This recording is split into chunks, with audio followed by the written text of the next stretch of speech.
यहाँ से देखिएगा, निम्न में से किसकी सहायता से हम निर्धारित कर सकते हैं कि एक रासायनिक अभिक्रिया हुई है। ठीक है, तो हमने ऊपर पढ़ा था कि रंग में परिवर्तन होगा, तापमान में परिवर्तन होगा और अवस्था में भी परिवर्तन होगा। इससे हमको ये क्लियर हो जाएगा कि रासायनिक अभिक्रिया हुई है। ठीक है, तो यानी कि उपर्युक्त में से उपर्युक्त सभी जो है कि आपका राइट आंसर हो जाएगा। उपर्युक्त जो तीनों ABC जो है कि हैं परिवर्तन, ये तीनों परिवर्तन दर्शाएंगे कि रासायनिक अभिक्रिया हुई है। ठीक है, तो ऑप्शन नंबर जो है कि डी राइट आंसर हो जाएगा। और देखिए अब भी हम लोग यहाँ पे दूसरे प्रश्न की तरफ बढ़ेंगे। देखिए, मैग्नीशियम रिबन जलने के बाद श्वेत चूर्ण में परिवर्तित हो जाता है। ये श्वेत चूर्ण किसका बना होता है? हमने ऊपर बताया था कि जो है कि ये क्या बन जाता है, तो ये मैग्नीशियम ऑक्साइड में परिवर्तित हो जाता है। तो ऑप्शन नंबर जो है कि बी आपका राइट आंसर है। फ्रेंड्स देखिए, वीडियो को पॉज करके आप जो है कि हमसे पहले आप जो है कि आंसर दीजिएगा कमेंट बॉक्स में। ठीक है, यहाँ पर देखिए अभिकारक किसे कहते हैं, तो हमने ऊपर अभिकारक की परिभाषा बताया था। देखिए अभिकारक किसे कहते हैं, तो पदार्थ जिनमें रासायनिक परिवर्तन हो, जो नए पदार्थ का निर्माण करते हैं, ये क्या होते हैं? अभिकारक होते हैं। ठीक है, तो ऑप्शन नंबर जो है कि डी राइट आंसर हो जाएगा। देखिए हमने कुछ ऊपर यहाँ पे कुछ ऐसे करके बताया था, एक इधर होगा और एक इधर होगा और ये दोनों मिलके क्या बनाएंगे? उत्पाद बनाएंगे। तो इधर अभिकारक होते हैं बाएं साइड में और यहाँ पे दाएं साइड में क्या होते हैं? उत्पाद होते हैं जो नए बनते हैं। ठीक है, तो ऑप्शन नंबर जो है कि डी राइट आंसर हो जाएगा।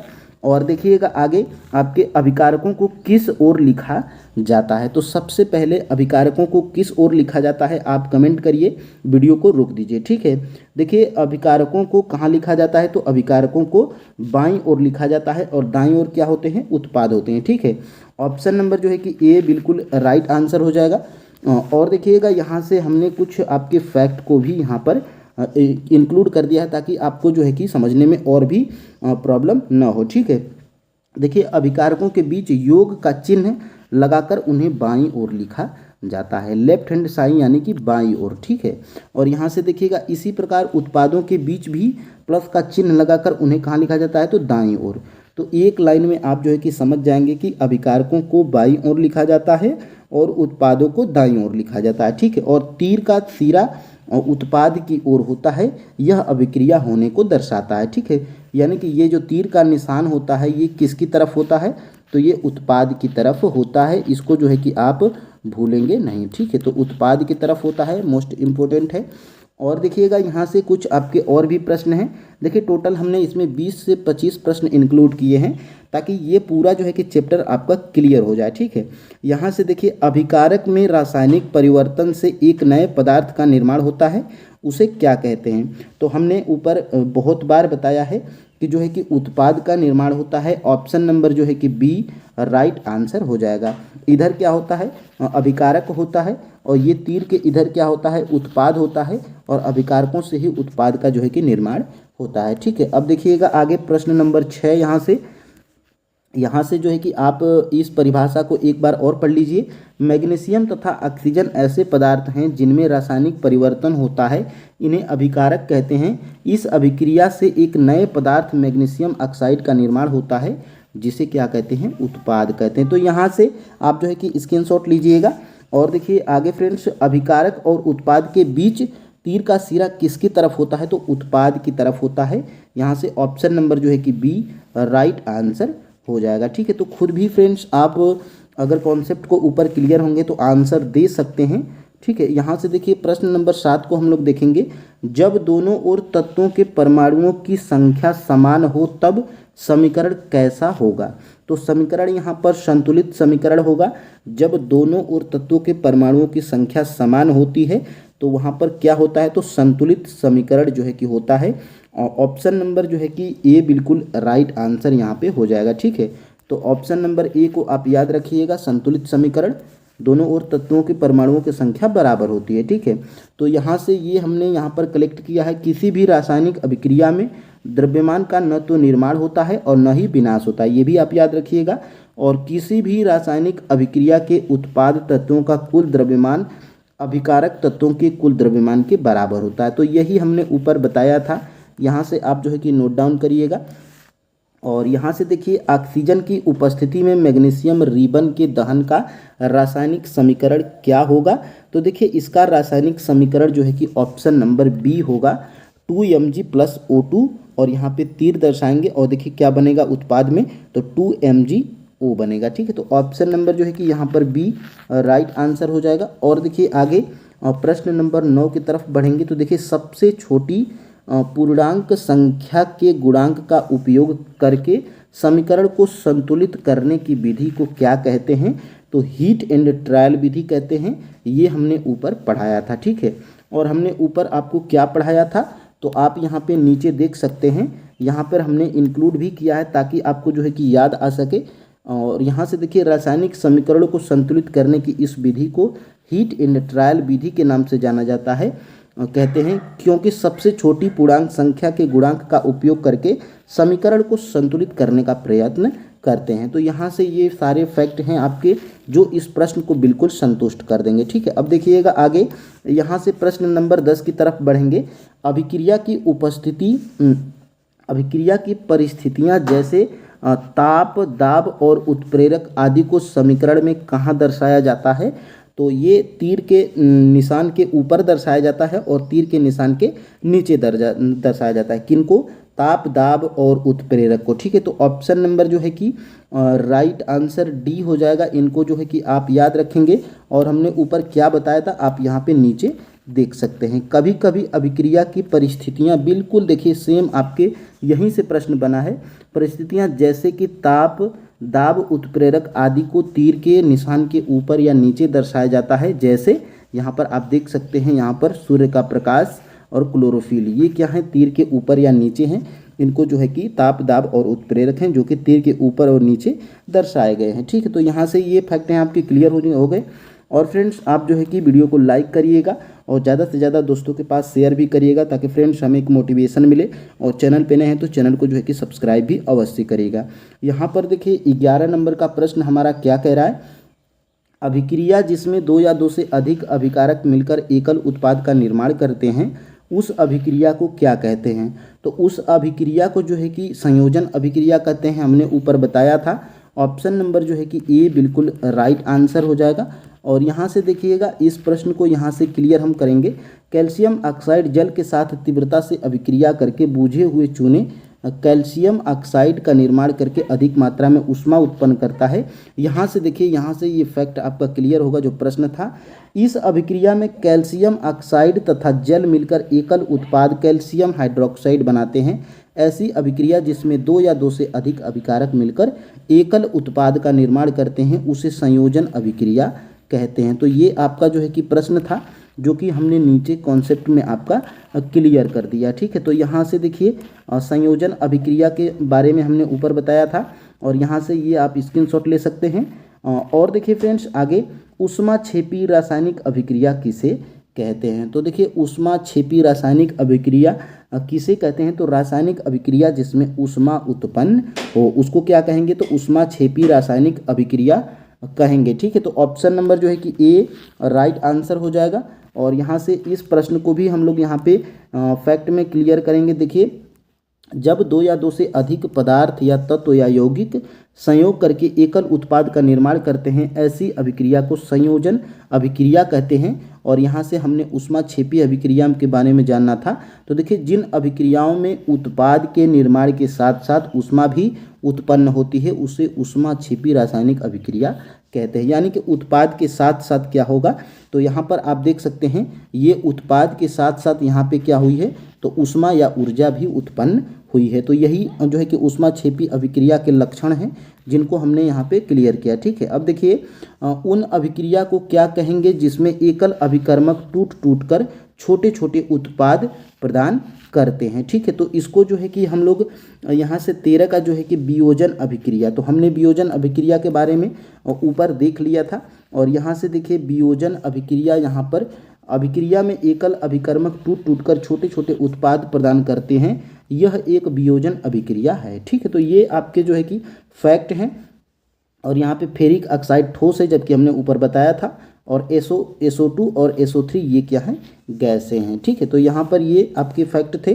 और देखिए जीवित रहने के लिए हमें ऊर्जा की आवश्यकता होती है, और ऊर्जा हमें कहाँ से मिलती है, तो कॉमन सा जो है कि यहाँ पर बात है कि भोजन से जो है कि हमें ऊर्जा प्रदान होती है।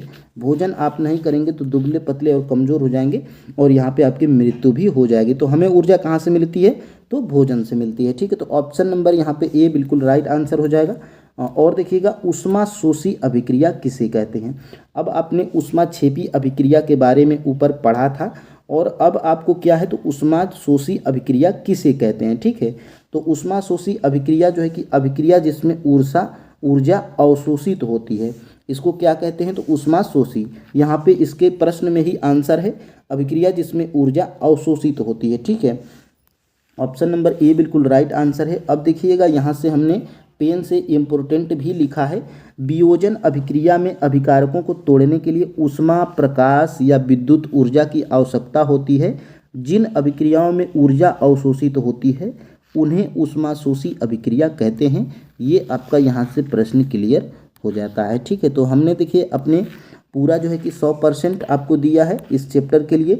और फ्रेंड्स, अगर आपका अच्छा रिस्पॉन्स रहा तो हम सारे क्लास की एनसीईआरटी जैसे 9th ज्योग्राफी को कंप्लीट किए हैं, आज हम जैसे साइंस को पढ़ाए हैं, वैसे हम जो है कि आपके सारे चैप्टर को ऐसे ही क्लियर करेंगे। तो फ्रेंड्स, चैनल को सब्सक्राइब अवश्य करिएगा, ठीक है। और यहाँ पे देखिए 16 नंबर का प्रश्न आपका क्या कह रहा है, द्विविस्थापन अभिक्रिया जिनमें श्वेत रंग के एक पदार्थ का निर्माण होता है जो कि जल में अविलय होता है, उस अविलय पदार्थ को क्या कहते हैं। तो उस अविलय पदार्थ को अवक्षेप कहते हैं, हमने ऊपर जाना था, और इसको हम अभी भी नीचे यहाँ पर क्लियर करेंगे, ठीक है। तो यहाँ पर आप देख सकते हैं श्वेत रंग के एक पदार्थ का निर्माण होता है। यहाँ से देखिए श्वेत रंग के एक पदार्थ का निर्माण होता है जो जल में अविलय होता है, इस अविलय पदार्थ को अवक्षेप कहते हैं। जिस अभिक्रिया में अवक्षेप का निर्माण होता है उसे अवक्षेपण अभिक्रिया कहते हैं। इसको आप यहाँ पे देख लीजिएगा। वे अभिक्रियाएं जिनमें अभिकारकों के बीच आयनों का आदान प्रदान होता है उसे द्विविस्थापन अभिक्रिया कहते हैं। तो ये जो है कि आपके फैक्ट हैं जो प्रश्न को क्लियर कर दिए हैं। और यहाँ पे देखिएगा अभिक्रिया जिसमें एक तत्व दूसरे तत्व को उसमें विलय से हटा दें उसे क्या कहते हैं, तो उसे फ्रेंड्स यहाँ पर विस्थापन अभिक्रिया कहते हैं, जिसको हम ऑप्शन नंबर जो है कि ए बिल्कुल राइट आंसर है। और इस प्रश्न का यहाँ पर देखिएगा, इस अभिक्रिया में लोहे आयरन ने दूसरे तत्व कापर सल्फेट के विलयन से विस्थापित कर दिया या हटा दिया, इस अभिक्रिया को विस्थापन अभिक्रिया कहते हैं। तो देखिए ये क्या है, तो अधिक क्रियाशील है, और ये क्या है, कम क्रियाशील है। तो अभिकारक से उत्पाद में इसको क्या कर दिया, हटा दिया, यानी कि ये यहाँ पे जिंक क्या है, तो अधिक क्रियाशील है, और कॉपर क्या है, तो कम क्रियाशील है। यहाँ पर ये फैक्ट आपके क्लियर होते हैं। यहाँ पे देखिए जिंक तथा लेड कापर की अपेक्षा अधिक क्रियाशील तत्व हैं, वे कापर को यौगिक को विस्थापित कर देते हैं। तो ये आपका जो है कि यहाँ पर जब आप देखेंगे इस अभिक्रिया में, तो जिंक तथा लेड, ये देखिए क्या है, तो ये आपके जिंक हैं और ये आपके लेड हैं, ठीक है। इनकी अपेक्षा, इन दोनों की अपेक्षा यहाँ पे देखिए कापर क्या है, तो कम क्रियाशील होते हैं। तो ये कापर को क्या है, विस्थापित कर देते हैं, ठीक है। तो यही इस प्रश्न में कहा गया था। और देखिएगा प्रश्न नंबर 18, अभिक्रिया के समय जब किसी पदार्थ में ऑक्सीजन की वृद्धि होती है उसे क्या कहते हैं। तो ऑक्सीजन की वृद्धि होती है तो उसको हम लोग क्या कहते हैं, उपचयन कहते हैं। ऑप्शन नंबर जो है कि बी राइट आंसर है। इस कॉन्सेप्ट को हम लोग यहाँ पे क्लियर करेंगे। देखिए अभिक्रिया के समय जब किसी पदार्थ में ऑक्सीजन की वृद्धि होती है तो उसको कहते हैं कि उसका उपचयन हुआ है, ठीक है। और जब अभिक्रिया में किसी पदार्थ में ऑक्सीजन का ह्रास होता है तो उसको हम लोग क्या कहते हैं, अपचयन होते हैं, अपचयन हुआ है, ठीक है। तो ये दोनों अपचयन और उपचयन की परिभाषाएं हैं जो हमने ऊपर बताया था। और यहाँ से हम खुद पेन से यहाँ पर लिख के आपके इस कॉन्सेप्ट को यहाँ पे क्लियर करेंगे। देखिए उपचयन किसको कहेंगे, तो उपचयन किसको कहेंगे, तो देखिए ऑक्सीजन में वृद्धि होगी और हाइड्रोजन में ह्रास होगा तो उपचयन होगा। और देखिए ऑक्सीजन का ह्रास और हाइड्रोजन में वृद्धि होगी तो इसको अपचयन कहा जाएगा, ठीक है। तो ऑप्शन नंबर जो है कि आपका जो सही था आपने ऊपर देख लिया था। और यहाँ से इसको हमने हाईलाइट भी किया है। अभिक्रिया में पदार्थ का उपचयन तब होता है जब उसमें ऑक्सीजन की वृद्धि और हाइड्रोजन का ह्रास, यानी कि ऑक्सीजन की वृद्धि और हाइड्रोजन का ह्रास होगा तो उपचयन होगा, और पदार्थ का अपचयन तब होगा जब उसमें ऑक्सीजन का ह्रास और हाइड्रोजन की वृद्धि। तो ये आप जो है कि भी इंपॉर्टेंट है, यहाँ से प्रश्न बना था और बनेगा। यहाँ से देखिए किसी अभिक्रिया में पदार्थ का अपचयन कब होता है, तो किसी अभिक्रिया में पदार्थ का अपचयन कब होगा, तो यहाँ से देखिए ऑप्शन नंबर जो है कि डी राइट आंसर है, बी और सी दोनों। तो बी और सी यानी कि अपचयन को देखेंगे बी और सी को, तो हाइड्रोजन में वृद्धि होगी और ऑक्सीजन में ह्रास होगा, तो ये क्या होगा, तो ये आपका अपचयन होगा। ठीक है, तो इसको आप जो है कि नोट डाउन कर लीजिएगा। और देखिए आपका लास्ट प्रश्न क्या है, किसी अभिक्रिया में पदार्थ का उपचयन कब होता है। तो देखिए किसी अभिक्रिया में पदार्थ का उपचयन कब होता है, तो देखिए आपका जो है कि इसका भी राइट आंसर डी है, ए और बी दोनों, यानी कि ऑक्सीजन में वृद्धि होगी और हाइड्रोजन का ह्रास होगा, तो इसको क्या कहा जाएगा, तो इसको उपचयन कहा जाएगा। तो अपचयन और उपचयन आपने दोनों में अंतर देख लिया, दोनों की परिभाषा देख ली। ठीक है, तो यहाँ से आपका ऑप्शन नंबर डी बिल्कुल राइट आंसर है। और फ्रेंड्स देखिए ये जो आपके बुक में दिया गया है, कोई विलयन लाल लिटमस को नीला कर देता है, इसका पीएच संभवतः क्या होगा, तो जो है कि इसका आंसर हमने यहाँ पर हाईलाइट किया है कि 10 होगा। तो सबसे पहले आप जो है कि इसमें कंफ्यूज हैं कि कौन लिटमस पेपर को कैसा रंग देता है, तो क्या होता है, तो इसमें जो है कि आप जो है कि एक जो है कि उसमें 2 शब्द आप याद रखेंगे, अनिल क्या करेगा, तो देखिए फ्रेंड्स अनिल जो है कि यहाँ पर अनिल क्या होगा, तो जो अनिल का मतलब जो अम्ल, अ का मतलब जो अम्ल होगा, अम्ल क्या करेगा, तो नीले लिटमस पेपर को लाल कर देगा, इससे आप याद रखेंगे। और छालनी का मतलब ये जो क्षार होता है, तो लाल लिटमस पेपर को नीला कर देगा, ये 2 शब्द आप याद रखेंगे। और देखिए अगर 7 से ज़्यादा पीएच मान होगा तो क्षार होगा, और 7 से कम अगर पीएच मान होगा तो वो अम्ल होगा, ये जो है कि आप याद रखेंगे। और ये इसमें एक और प्रश्न दिया गया है, कोई विलयन अंडे के पिसे हुए कवच से अभिक्रिया कर एक गैस उत्पन्न करता है जो चूने के पानी को दुधिया देती है, इस विलयन में क्या होता है, तो HCl होता है, यहाँ पर ये आप जो है कि याद रखेंगे। ठीक है, डायरेक्टली फ्रेंड्स आपके NCERT के चैप्टर के एंड में जो अभ्यास देता है डायरेक्टली भी प्रश्न उठाए जाते हैं, तो इसको आप जो है कि याद रखेंगे। तो और यहाँ से ये प्रश्न आप देखिएगा, बिल्कुल आपके TRE 3 में बिल्कुल यही प्रश्न उठाकर पूछा गया था, तो इसको जो है कि आप याद रखेंगे। ठीक है, तो देखिए यहाँ से NaOH का 10 ml विलयन HCl के 8 ml विलयन से पूर्णतः उदासीन हो जाता है। यदि हम NaOH के उसी विलयन को 20 ml ले लें तो इसे उदासीन करने के लिए HCl के उसी विलयन की कितनी मात्रा आवश्यक होगी। तो यहाँ से बस आपको ये लॉजिक लगाना है कि यहाँ से 10 से 2 गुना हुआ है, 20 हुआ है, तो यहाँ से इसको भी 2 गुना कर देंगे। तो देखिए 8 में अगर 2 गुना करेंगे तो यहाँ पे 16 ml हो जाएगा, और 16 ml ही हमारा राइट आंसर है, इसको आप याद रखेंगे। ठीक है, और आपने जो है कि ऊपर क्या पढ़ा था कि अपच का उपचार करने के लिए निम्नलिखित में से किस औषधि का उपयोग किया जाता है, तो एंटासिड जो है कि आपका ऑप्शन नंबर यहाँ पर सी बिल्कुल राइट आंसर है। ये जो है कि आपके अभ्यास में प्रश्न दिया गया था। और देखिए फ्रेंड्स जितना भी आपने चीज़ों को पढ़ा ऊपर, इनको जो है कि देखिए MCQs में मैं सभी जो है कि चैप्टर को सभी फैक्ट को जो है कि MCQs में डाल दिया हूँ। MCQs करने का ये मतलब है कि जो है कि जितना चीज़ें आपने ऊपर पढ़ा वो जो है कि आपकी क्लियर होंगे। ठीक है, यहाँ पे माइंड में भी आपके बैठ जाएंगे। यहाँ पर देखिए प्रश्न नंबर 1 क्या है, अम्लीय वर्षा कब होती है, तो अम्लीय वर्षा कब होती है, जब जो है कि जल के pH मान जब 5.6 से कम होता है, तब जो है कि अम्लीय वर्षा होती है। जब वर्षा के जल का pH मान 5.6 से कम होता है, तो ऑप्शन नंबर जो है कि डी राइट आंसर है। और यहाँ से देखिएगा, यहाँ से दैनिक जीवन में pH का महत्व हमने ऊपर पढ़ा था, और यहाँ से देख सकते हैं वर्षा के जल का pH मान जब 5.6 से कम हो जाता है तो वह अम्लीय वर्षा कहलाता है। तो इसको जो है कि आप याद रखेंगे। और फ्रेंड्स देखिएगा आगे हम लोग प्रश्न नंबर 2 की तरफ बढ़ेंगे।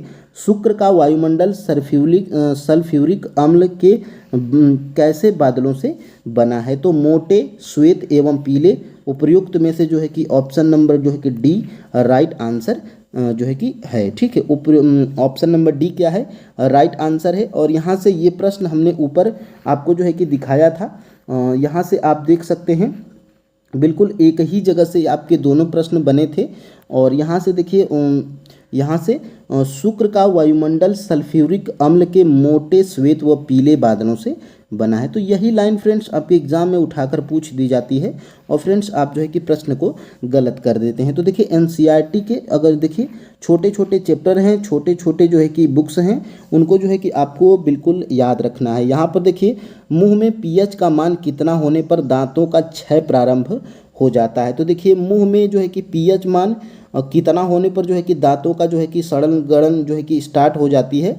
तो जो है कि फ्रेंड्स 5 जो है कि 5 से अगर कम हो जाएगा मुंह का पीएच मान, तो जो है कि हमारे जो है कि दांतों में सड़न और गलन स्टार्ट हो जाती है, यानी कि क्षय होने प्रारंभ हो जाते हैं। ठीक है, यहाँ से ऑप्शन नंबर जो है कि बी राइट आंसर है। और इस प्रश्न को हमने ऊपर पढ़ा था और यहाँ से एक और प्रश्न देखेंगे। ये दोनों प्रश्न आपके एक ही पेज से बनाए गए थे। और यहाँ से देखिए अपच की स्थिति में उदर क्या उत्पन्न करता है और उदर में किस का अनुभव होता है। तो अत्यंत मात्रा में अम्ल उत्पन्न करता है, दर्द का अनुभव होता है और जलन का अनुभव होता है। तो उपयुक्त में से जो है कि option number D right answer है, उपयुक्त सभी। और यहाँ से ये दोनों प्रश्न फ्रेंड्स आपके यहाँ से आप देख सकते हैं हमारा उदर हाइड्रोक्लोरिक अम्ल उत्पन्न करता है। और यहाँ से देखिएगा अपच की स्थिति में उदर में अधिक मात्रा में अम्ल उत्पन्न करता है, जिसके कारण उदर में दर्द एवं जलन का अनुभव होता है। तो एक आपका ये प्रश्न है। और जो है कि मुंह के पीएच मान 5.5 से कम होने पर दांतों का क्षय जो है कि प्रारंभ हो जाता है। एक प्रश्न आपका यहाँ से बना था। ठीक है, अब देखिएगा आगे फ्रेंड्स यहाँ से नेटल क्या है। तो जो है कि नेटल फ्रेंड्स एक शकीय पादप है जो जंगल में उपजता है, ये भी सही है। और नेटल के डंक वाले बाल होते हैं, ये भी सही है। और इंक वाले बाल मेथनोइक अम्ल छोड़ जाते हैं, तभी जो है कि हमें क्या होता है, दर्द और जलन का जो है कि अनुभव होता है।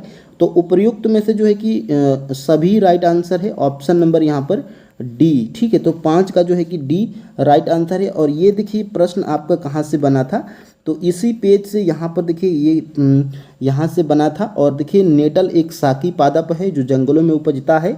इसके पत्ते में डंकनुमा बाल होते हैं और यहाँ से देखिए इन बालों में मेथेनाइक अम्ल का स्राव होने के कारण दर्द होता है। ठीक है, तो ये प्रश्न आपका यहाँ से बना था, ये पौधा आपने ऊपर देखा होगा। ठीक है, और देखिए फ्रेंड्स आगे यहाँ पर देखिएगा हाइड्रोक्लोरिक अम्ल कौन उत्पन्न करता है, तो हमारा उदर होता है, वही क्या है, हाइड्रोक्लोरिक अम्ल उत्पन्न करता है। हमने ये भी ऊपर पढ़ा था। ठीक है, और देखिए उदासीन विलयन में पीएच मान 7 होगा।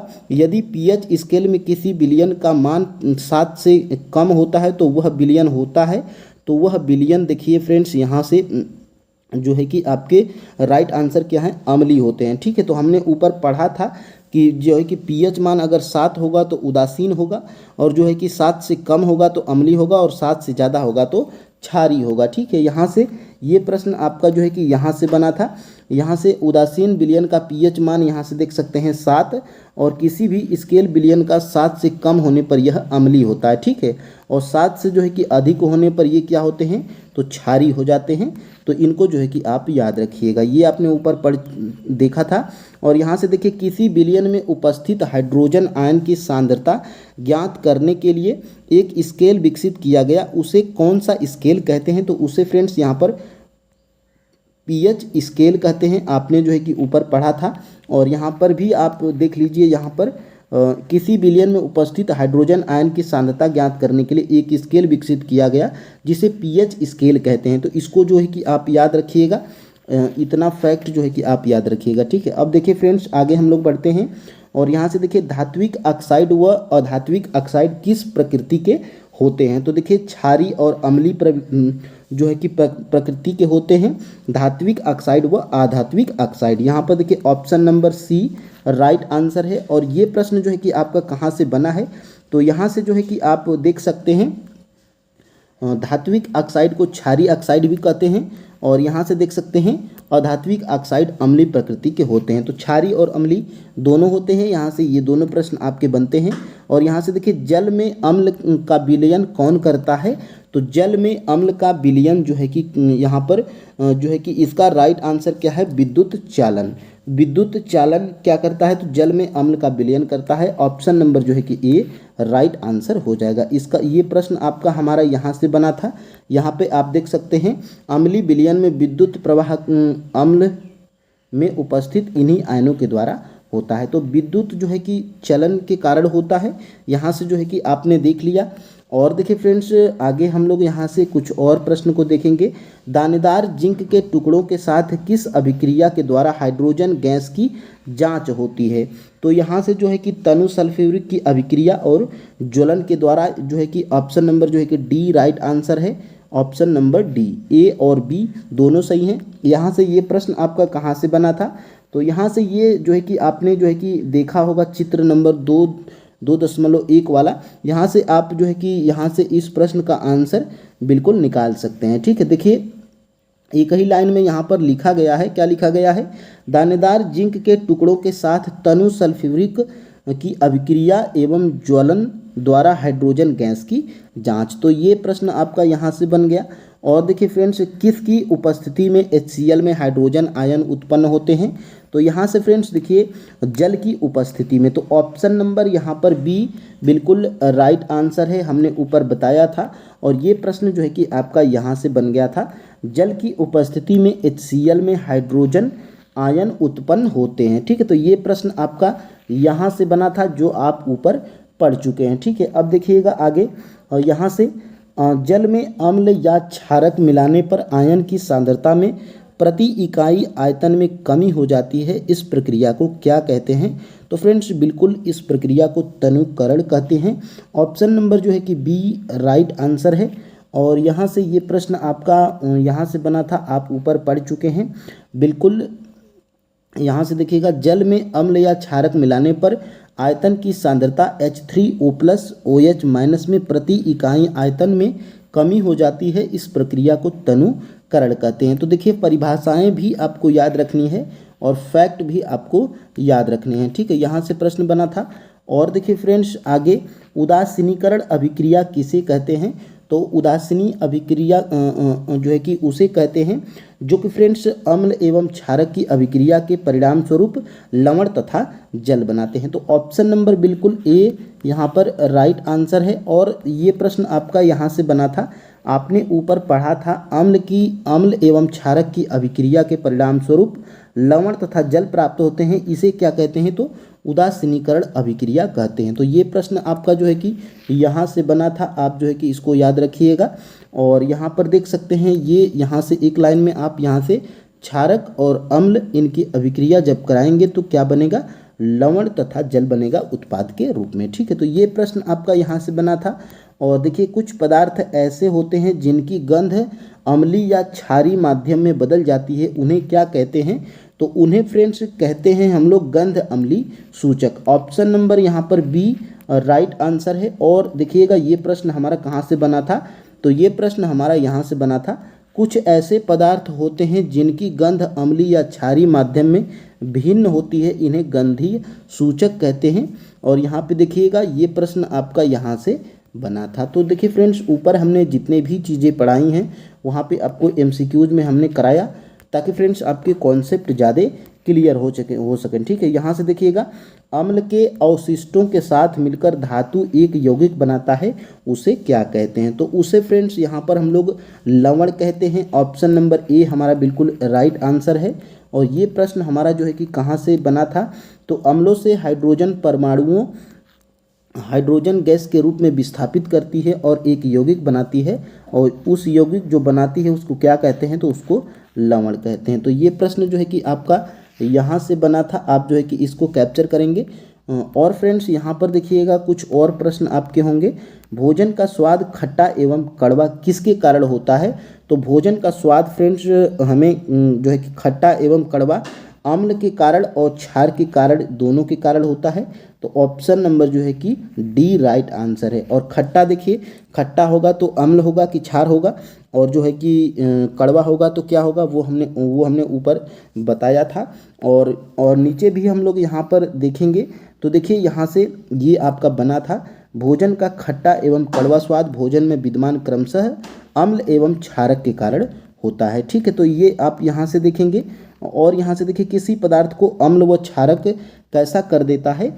तो किसी जो है कि पदार्थ को नीले लिटमस पत्र को लाल कर देता है और लाल लिटमस पत्र को नीला कर देता है। ये जो है कि ऑप्शन नंबर जो है कि डी राइट आंसर यहाँ पर हो जाएगा, ठीक है। और देखिएगा ये प्रश्न आपका कहाँ से बना था, तो देखिए एक प्रश्न आपका यहाँ पे ऊपर दिख रहा होगा, भोजन का खट्टा एवं कड़वा स्वाद भोजन में विद्यमान क्रमशः अम्ल एवं क्षारक के कारण होता है। और यहाँ से एक और प्रश्न आपका बना था, तो अम्लों का स्वाद खट्टा होता है, तो खट्टा होगा तो वो अम्ल होगा। और यह अम्ल क्या करता है, तो नीले लिटमस पत्र को लाल कर देता है। और क्षारक का स्वाद कड़वा होता है, यानी कि भोजन कोई भी होगा जिसका स्वाद अगर कड़वा होगा तो वो क्या होगा, क्षारक होगा, ठीक है। और क्षारक क्या करता है, तो लाल लिटमस पत्र को नीला कर देता है। आप जो है कि ये ट्रिक आप याद रखिएगा। सुनील नहीं फ्रेंड्स, यहाँ पे अनिल आप याद रखिएगा, अनिल और छालनी आप याद रखिएगा। अनिल से क्या होगा, यानी कि फ्रेंड्स अनिल से क्या होगा, तो अम्ल जो होगा, अम्ल होगा जो वो क्या करेगा, तो नीले लिटमस पत्र को क्या कर देगा, लाल कर देगा, ठीक है। और छालनी से मतलब क्या होगा, तो क्षार जो होगा वो लाल लिटमस पत्र को क्या कर देगा, नीला कर देगा। तो ये दोनों शब्द आप याद रखेंगे। और फ्रेंड्स देखिएगा, लिटमस एक प्राकृतिक सूचक है। ये प्रश्न आपका बना था, लिटमस क्या होता है, तो लिटमस फ्रेंड्स एक प्राकृतिक सूचक है। ऑप्शन नंबर यहाँ पर ए बिल्कुल राइट आंसर है। और बिल्कुल पहले ही चैप्टर से ये तीनों प्रश्न आपके थे जो हमने ऊपर यहाँ से देखिए, लिटमस एक प्राकृतिक सूचक है। हमने फ्रेंड्स इस चैप्टर को पढ़ाया धातु कैसी होती है, तो हमने बताया था कि धातु जो है कि कठोर होती है। ऑप्शन नंबर जो है कि सी बिल्कुल राइट आंसर है, ठीक है। चैप्टर के फर्स्ट में ही हम बताए थे। और देखिए निम्न में से धातुएं कौन सी हैं, तो देखिए धातुएं कौन धातुएं इसमें कौन सी हैं, तो आयरन भी धातु है, और यहाँ पर कापर भी धातु है, और यहाँ पर एल्युमिनियम भी धातु है। तो उपयुक्त में से सभी ये क्या हो जाएंगे, ये हमारे आंसर हो जाएंगे, ठीक है। अब देखिएगा फ्रेंड्स, ये हम जो है कि आपको दिखाए थे और ऊपर पढ़ाए थे धातुएं। देखिए iron, copper, aluminium, magnesium, sodium, lead, zinc आसानी से मिलने वाली कुछ धातुएं हैं, ठीक है। तो बस ये याद रखेंगे आप। और यहाँ से देखिएगा आपका एक और प्रश्न, जिन धातुओं की सतह चमकदार होती है, धातु के इस गुणधर्म को क्या कहते हैं, तो इसको क्या कहते हैं, धात्विक चमक कहते हैं। तो यहाँ से देखिएगा, यहाँ से धात्विक चमक, और यही प्रश्न देखिए बना है यहीं से जो हम लोग अभी पढ़े थे। देखिए शुद्ध रूप में धातु की सतह चमकदार होती है, और धातु के इस गुणधर्म को क्या कहते हैं, धात्विक चमक कहते हैं। देखिए धात्विक चमक कहते हैं, ठीक है। तो बिल्कुल फ्रेंड्स, जितने भी चीज़ें हमने हाईलाइट की हैं इनको जो है कि अगर आप याद रखते हैं तो बिल्कुल आपके एग्जाम में प्रश्न सही बन पाएंगे, ठीक है। अब देखिएगा आगे, शुद्ध रूप में धातु की सतह कैसी होती है, तो शुद्ध रूप में धातु की जो है कि सतह चमकदार होती है। ये हमने ऊपर पढ़ा था, इसको भी हम लोग यहाँ पे देख सकते हैं। यहाँ पे भी इस प्रश्न को हम लोग देख सकते हैं। शुद्ध रूप में जो है कि धातुएं कैसी होती हैं, तो अपने शुद्ध रूप में धातु की सतह देखिए यहाँ पर चमकदार होती है। तो एक लाइन में देखिए दो दो प्रश्न यहाँ पे बन जाते हैं, और जो कि बने भी हैं, ठीक है। और देखिए आगे फ्रेंड्स हम लोग कुछ और प्रश्नों को यहाँ पर देखेंगे। यहाँ पे ये प्रश्न हम लोग कर चुके हैं। और देखिए धातुओं के उस गुणधर्म को क्या कहते हैं जिसमें धातु को पीटकर पतली चादर बनाई जाती है, तो इसको जो है कि हम लोग फ्रेंड्स आघात वर्ध्यता कहते हैं। ऑप्शन नंबर जो है कि बी बिल्कुल राइट आंसर है। और यहाँ से ये प्रश्न हम लोग देख सकते हैं। और यहाँ से ये देखिए दोनों प्रश्नों को हम लोग एक साथ देखेंगे कि कहाँ से पूछे गए हैं। और धातु को पतले तार के रूप में खींचने के गुणधर्म को क्या कहते हैं, तो तन्यता कहते हैं। ऑप्शन नंबर जो है कि ए बिल्कुल राइट आंसर है, ठीक है। और ये दोनों प्रश्न आपके कहाँ से पूछे गए हैं, तो ये दोनों प्रश्न हम लोग देखेंगे कहाँ से पूछे गए हैं। और 1 ग्राम सोने से कितने लंबी तार बनाई जा सकती है, तो 2 किलोमीटर। और ऑप्शन नंबर जो है कि ए बिल्कुल राइट आंसर है, ठीक है। और देखिएगा ये प्रश्न आपके कहाँ से पूछे गए हैं, तो सबसे अधिक तन्यता किस धातु में होती है, तो सबसे अधिक तन्यता जो है कि आपके सोना धातु में होती है। ऑप्शन नंबर जो है कि बी बिल्कुल राइट आंसर है। और देखिए ये सारे प्रश्न आपके एक ही चैप्टर से, देखिए पहला प्रश्न आपका क्या था, धातुएं सामान्यतः कठोर होती हैं, ठीक है। और यहाँ से एक और प्रश्न, धातुओं को पीटकर पतली चादर बनाया जाता है, इस गुणधर्म को देखिए आघात वर्ध्यता कहते हैं। और यहाँ से देखिएगा धातु के पतले तार के रूप में खींचने की क्षमता को क्या कहते हैं, तन्यता कहते हैं। यहाँ से एक प्रश्न बना था। और सोना सबसे अधिक तन्य धातु है, यहाँ से बना था। और 1 ग्राम सोने से 2 किलोमीटर लंबा तार बनाया जा सकता है। यहाँ से आपके चारों प्रश्न बने थे, ठीक है। तो एग्ज़ाम में भी प्रश्न बिल्कुल देखने को मिलते हैं फ्रेंड्स। आपको जो है कि घबराने की ज़रूरत नहीं है, आप जो है कि एक एक चैप्टर को पढ़ते जाइए। TRE 4.0 में अभी टाइम है, तब तक जो है कि आप सभी NCERT को ख़त्म कर पाइएगा, ठीक है। यहाँ पर देखिए 9 नंबर का क्या प्रश्न हमें कह रहा है, जो धातुएं कठोर सतह से टकराने पर आवाज़ उत्पन्न करती हैं उन्हें क्या कहते हैं, तो उन्हें जो है कि ध्वनिक कहते हैं। ऑप्शन नंबर जो है कि ए बिल्कुल राइट आंसर है, ठीक है। ये प्रश्न हम दिखाएंगे कहाँ से पूछा है। सबसे पहले आप कुछ और प्रश्नों को देखिए। ऊष्मा के सबसे अच्छे चालक कौन से होते हैं, तो जो है कि ऊष्मा के सबसे अच्छे चालक क्या होते हैं, तो जो है कि सिल्वर एवं जो है कि कापर। तो ए और बी जो है कि दोनों, यानी कि ऑप्शन नंबर जो है कि सी हमारा बिल्कुल राइट आंसर है, ठीक है।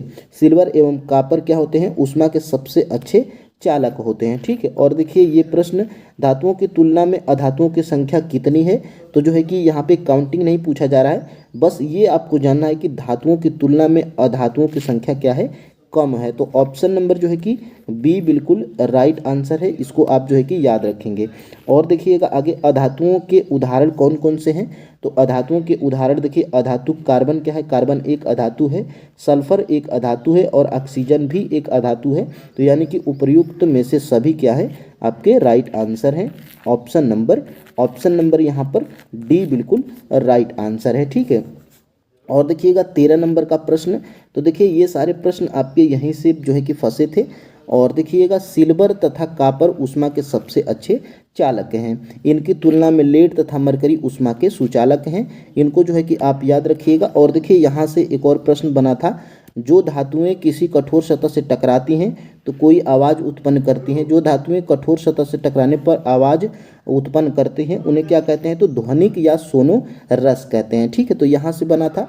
और यहाँ से देखिए, अधातुओं की तुलना में यहाँ पे देखिए, धातुओं की तुलना में अधातुओं की संख्या क्या है, तो कम होती है, ठीक है। बस आपको ये याद रखना है कि अधातुएं कम होती हैं धातुओं की तुलना में, ठीक है। और ये आपके कुछ अधातु के उदाहरण हैं जो प्रश्न बना था। Carbon, sulphur, iodine, oxygen, hydrogen आदि क्या है, अधातुओं के उदाहरण हैं। और देखिए, ब्रोमीन एक ऐसी अधातु है जो द्रव होती है। इसके अलावा सारी धातुएं या तो ठोस या गैसें होती हैं, ठीक है। तो इनको जो है कि आप याद रखिएगा। और देखिए आपका 13 नंबर का प्रश्न, सबसे कठोर प्राकृतिक पदार्थ कौन सा है जिसका गलनांक तथा क्वथनांक सबसे अधिक होता है, तो देखिए हीरा, ऑप्शन नंबर जो है कि ए बिल्कुल राइट आंसर है, इसको जो है कि आप याद रखिएगा। और देखिए फ्रेंड्स, आगे कौन सी धातुओं का गलनांक बहुत कम होता है, तो जो है कि आपके यहाँ से गैल्जियम और सीजियम जो हमने ऊपर पढ़ाया था, गैल्जियम और सीजियम धातु ऐसे धातु हैं जिनका गलनांक जो है कि बहुत ही कम होता है, ठीक है। तो ऑप्शन नंबर जो है कि सी बिल्कुल राइट आंसर यहाँ पे हो जाएगा, ठीक है। अब देखिए फ्रेंड्स, आगे कौन सी क्षारीय धातुएं हैं जो चाकू से आसानी से कट जाती हैं, ठीक है। तो चाकू से जो है कि आसानी से कौन कौन सी धातुएं कट जाती हैं, तो लिथियम भी कट जाती है, सोडियम भी कट जाती है और पोटेशियम भी, यानी कि ऑप्शन नंबर जो है कि डी बिल्कुल राइट आंसर है। चाकू से जो है कि आसानी से कट जाती हैं, ठीक है, आसानी से जो है कि कट जाती हैं, इनको जो है कि आप याद रखिएगा। और फ्रेंड्स देखिएगा आगे, यहाँ से ग्रेफाइट जो कि विद्युत की सुचालक है वह किस अधातु का अपरूप है, तो जो है कि ये किसका अपरूप है, तो ये जो है कि अपरूप है कार्बन का, इसको जो है कि आप याद रखिएगा। ऑप्शन नंबर जो है कि बी बिल्कुल राइट आंसर है, ठीक है। अब देखिएगा फ्रेंड्स आगे, यहाँ से ये प्रश्न आपके बने थे। और यहाँ से देखिएगा गैल्जियम एवं सीजियम का गलनांक बहुत ही कम होता है, एक प्रश्न यहाँ से बना था। और देखिए यहाँ से एक और प्रश्न बना था, हीरा कार्बन का एक अपरूप है, सबसे कठोर प्राकृतिक पदार्थ, इसका गलनांक क्वथनांक बहुत अधिक होता है, यहाँ से बना था। और यहाँ से देखिए ग्रेफाइट अपरूप, ग्रेफाइट विद्युत का सुचालक है, एक प्रश्न यहाँ से बना था, ठीक है। और देखिए क्षारीय धातुएं मुलायम होती हैं, इनको चाकू से भी काटा जा सकता है, इनका घनत्व एवं गलनांक कम होता है, यानी कि लिथियम और सोडियम और पोटेशियम ये क्या होती हैं, ऐसी धातुएं होती हैं जो कि इतनी मुलायम होती हैं कि ये चाकू से भी कट जाती हैं, ठीक है। तो यहीं से आपके सारे प्रश्न MCQs में डाले गए थे। और देखिएगा आपके एल्युमिनियम पर मोटी ऑक्साइड की परत बनाने की प्रक्रिया को क्या कहते हैं, तो एनोडीकरण कहते हैं, इसको जो है कि आप याद रखिएगा, एनोडीकरण कहते हैं। ऑप्शन नंबर जो है कि ए बिल्कुल राइट आंसर है। आपने देखा होगा ऊपर पढ़ा है, एक बॉक्स बनाया गया था एनसीईआरटी में, और यहाँ से देखिएगा एनोडीकरण, ठीक है, एनोडीकरण देखिएगा, इस परत को मोटा करके इसे संक्षारण से अधिक सुरक्षित किया जा सकता है, और यहाँ से एल्युमिनियम की एक साफ वस्तु के एनोड बनाकर तनु सल्फ्यूरिक अम्ल के साथ इसका विद्युत अपघटन किया जाता है, ठीक है। तो इसको क्या कहते हैं, तो इसको एनोडीकरण कहते हैं। ये देखिए एनोडीकरण, ठीक है। तो ये जो बॉक्स में देता है मोस्ट इम्पोर्टेंट देता है, और एग्जाम में यहीं से भी प्रश्न डायरेक्टली उठा लिए जाते हैं, ठीक है। और देखिएगा आगे, और देखिए शीतल जल तथा गर्म जल के साथ कौन सी धातुएं अभिक्रिया नहीं करती हैं। तो इससे दो प्रश्न बन सकता है, कौन कौन सी धातुएं शीतल जल तथा गर्म जल के साथ अभिक्रिया करती हैं और कौन कौन सी नहीं करती हैं। तो देखिएगा 18 का जो है कि option number D right answer है, यानी कि एल्युमिनियम और आयरन और जिंक, ये क्या है, तो शीतल जल तथा गर्म जल के साथ अभिक्रिया नहीं करती हैं, ठीक है। तो ऑप्शन नंबर जो है कि डी राइट आंसर है। और फ्रेंड्स देखिए ये प्रश्न आपका जो है कि कहाँ से, ये दोनों प्रश्न आपके यहीं से बन सकते हैं। देखिए एक तीर यहाँ और एक तीर यहाँ। मैग्नीशियम शीतल जल के साथ अभिक्रिया नहीं करती है, परंतु गर्म जल के साथ अभिक्रिया करके वह मैग्नीशियम हाइड्रोक्साइड एवं हाइड्रोजन गैस उत्पन्न करती है। और यहाँ से देखिएगा एल्युमिनियम, आयरन तथा जिंक ऐसी धातु हैं न तो शीतल जल के साथ और न ही गर्म जल के साथ अभिक्रिया करती हैं, लेकिन भाप के साथ अभिक्रिया करके यह धातु ऑक्साइड तथा हाइड्रोजन गैस जो है कि प्रदान करती हैं। और यहाँ पे देखिए लेड, कॉपर, सिल्वर, गोल्ड जैसी धातुएं जल के साथ बिल्कुल भी अभिक्रिया नहीं करती हैं। तो ये सारे फैक्ट हैं, आप जो है कि यहाँ से बिल्कुल नोट डाउन कर लीजिएगा कि कौन कौन सी धातुएं जल के साथ अभिक्रिया नहीं करती हैं और कौन कौन सी धातुएं जल के साथ अभिक्रिया करती हैं। शीतल जल, गर्म जल, ये आप जो है कि यहाँ से नोट डाउन कर लीजिएगा। और फ्रेंड्स देखिए ये का प्रयास करेंगे कि इस चैप्टर से आपके TRE 1 हो, TRE 3 हो। ये देख सकते हैं आपके TRE 1 PRT में पूछा गया प्रश्न है जो कि इसी चैप्टर का है। और देखिए TRE 3 में ये प्रश्न पूछा गया है जो कि 6 to 8 में उसमें पूछा गया प्रश्न है। और यहाँ पर आप देख सकते हैं ये प्रश्न आपके TRE 3 जो री एग्ज़ाम हुआ था उसमें TGT में ये दोनों लगातार प्रश्न एक ही चैप्टर से पूछे गए थे। और यहाँ पर और भी देखेंगे हम लोग, ये प्रश्न देखिए आपका जो है कि भौतिक परिवर्तन नहीं है, ये भी आपकी जो है कि TRE में ही पूछा गया प्रश्न है। और यहाँ पर ये देखिए BPSC टीचर 11th 12th में ये प्रश्न पूछा गया है जो कि इसी चैप्टर का है। और देखिएगा ये भी स्कूल टीचर हेड मास्टर में पूछा गया प्रश्न है जो कि इसी चैप्टर से संबंधित है, ठीक है। आना चाहूँगा ताकि फ्रेंड्स आपको बिलीव हो जाए कि हमें जो है कि NCERT पढ़ना जो है कि कितना ज़रूरी है। ये देखिए ये आपका एक प्रश्न है जो कि आपके TRE 3 री एग्ज़ाम में PRT में पूछा गया प्रश्न है। ये 138 नंबर का जो कि इसी जो है कि चैप्टर से पूछा गया है। यहाँ पर ये देखिए TRE 1 आपने दिया होगा PRT का, जिसमें TRE 1 PRT में ये प्रश्न पूछा गया था, इमली में कौन सा जो है कि अम्ल पाया जाता है, ठीक है। तो इसका सभी का आंसर हम जो है कि बाद में बताएंगे। सबसे पहले एक और यहाँ पर स्लाइड यहाँ पे दिख रही होगी, तो यहाँ पर देखिए ये TRE 2 में ये प्रश्न पूछे गए हैं। 6 to 8 में गणित और जो है कि जो साइंस वाला जो पेपर हुआ था 6 to 8 वाला, उसमें TRE 2 में ये प्रश्न देखिए 133 नंबर का बिल्कुल और 134 नंबर का बिल्कुल जो है कि इसी चैप्टर से जो पूछा गया था। इनका सभी का आंसर मैं लास्ट में बताऊंगा। सबसे पहले हम लोग इस चैप्टर को कंप्लीट करते हैं, ठीक है। यहाँ पर देखिए ये 127 नंबर का प्रश्न है जो कि 6 to 8 TRE 2 में पूछा गया था साइंस में। और ये प्रश्न देखिए बिल्कुल जो है कि इसी चैप्टर से पूछा गया था, ठीक है। तो ये इतने सारे जो है कि प्रश्न आपके आ रहे हैं एग्जाम में। तो देखिए TRE चैप्टर से ये जो है कि दोनों प्रश्न डायरेक्टली उठाए गए थे। ये देखिए फ्रेंड्स आपने PRT का जो है कि TRE 3 का एग्ज़ाम दिया होगा जो री एग्ज़ाम हुआ था, जिसका रिजल्ट हाल ही में आया है। ये उसमें का प्रश्न है, प्राचीन भारतीय धातु कर्म का आश्चर्य लौह स्तंभ कहाँ पर स्थित है, जिसका जो है कि आंसर क्या था, दिल्ली में स्थित है धातु का आश्चर्य लौह स्तंभ। ये प्रश्न आपके TRE 3 में पूछा गया था। और ये प्रश्न जो है कि आपके TRE 1 में PRT में पूछा गया प्रश्न है, खाने के डिब्बों पर जिंक के बजाय टीन की परत चढ़ी होती है क्योंकि इसका कारण क्या है। तो देखिए यहाँ पर टीन की तुलना में जिंक अधिक प्रतिक्रियाशील होती है। इसका आंसर जो है कि ऑप्शन नंबर सी था। अब जो है कि आप इन दोनों प्रश्नों को प्रूफ के साथ यहाँ पर देख लीजिए। देखिए फ्रेंड्स, ये जो है कि यहाँ पर आप जो है कि देख पा रहे होंगे धातु एवं अधातु।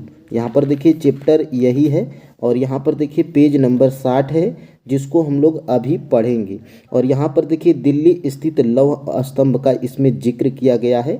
और जब आप जो है कि फ्रेंड्स इसको जो थोड़ा सा अगर जूम करके देखेंगे तो देखिए लगभग 1600 वर्ष भारत के लौह कर्मियों ने दिल्ली में एक लौह स्तंभ बनाया। उन्होंने जंग में लोहे को बचाने के लिए, जंग से लोहे को बचाने के लिए एक विधि विकसित की। इस स्तंभ की जंगता से प्रतिरोधकता का अवलोकन विश्व के कई वैज्ञानिक कर चुके हैं। तो साफ साफ जो है कि इसमें क्या पूछा गया था कि जो है कि हमारा जो है कि लौह स्तंभ कहाँ पर स्थित है, तो नॉर्मली जो है कि दिल्ली में। और ये देखिए आपके धातु एवं अधातु वाले जो है कि चैप्टर में बिल्कुल यहाँ पर लौह स्तंभ का चित्र बनाकर भी यहाँ पर दिया गया है। ये चीज़ें हम लोग जो है कि अभी चैप्टर में पढ़ेंगे। फिलहाल फ्रेंड्स आप जो है कि प्रूफ के साथ देख लीजिए।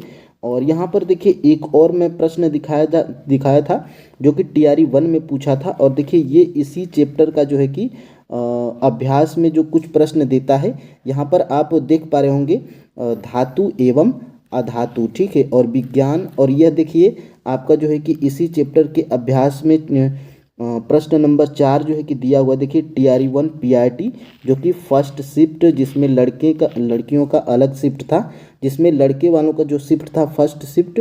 इसमें ये प्रश्न पूछा गया था, खाद्य पदार्थों के डिब्बों पर जिंक के बजाय टीन का लेप होता है क्यों। देखिए सेम फ्रेंड्स बिल्कुल ऑप्शन भी वही है और जो है कि प्रश्न भी बिल्कुल वही है और सेम जो है कि डिक्टो NCERT से ही उठाया गया है। तो देखिए टीन की अपेक्षा जिंक अधिक अभिक्रियाशील होता है, यही जो है कि इसका आंसर था। और भी फ्रेंड्स बहुत सारे प्रश्न हैं, लेकिन देखिए क्लास बहुत ही बड़ी हो जाएगी।